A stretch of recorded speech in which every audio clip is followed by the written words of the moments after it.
এই দেখ মোবাইল নিয়ে এসেছি দেখি তো অন্য আরে 3000 টাকার মোবাইল একটু সলাদিক ধুতা মারতে হয়। আচ্ছা তোর খবরটা বল। আমার চাকরি হয়ে গেছে। কি বলস? আরে আমি জানতাম তুই পারবি।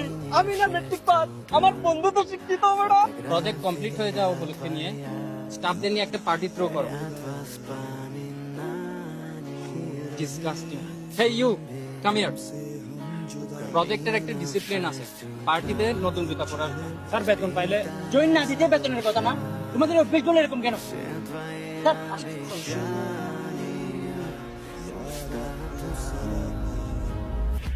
দোস্ত কি হয়েছে বল না। পরিবারকে না বলার সমস্যাগুলা বন্ধুদের মন খুলে বলা যায়। চাকরিতে ঢুকতে না ঢুকতে বেতন কিসের? কিন্তু বস তো জানে না বেতন না পাইলে আমাদের পরিবার চলে না, আর ওষুধ চলে না, ছোট ভাইয়ের লেখাপড়াও চলে না। আর এ আছে এক জোড়া জুতা নিয়ে। আরে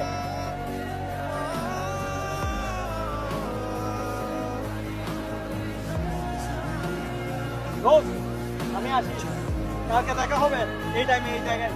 এই কই যাচ্ছস? খারাপ সময় কি বন্ধুরা পারে।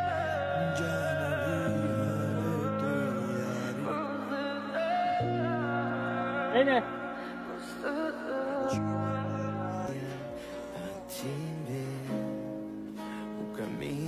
কিরে পিয়াস মিয়া, 2 দিন আগে সব করে মোবাইল নিছ, বিক্রি করতেছ ভাই বন্ধুত্ব টাকা দিয়ে বন্ধু তুমি কি দেবা? এক জোড়া জুতা নিয়ে। বাবরে কি অদ্ভুত বন্ধুত্ব। আরে বেতন পাইলে নতুন একটা কিনে দিবি। মনে রাখিস মধ্যবিত্ত ছেলেদের পাশে আত্মীয় স্বজন না থাকলেও বন্ধুরা কিন্তু ঠিক হয়ে থাকে।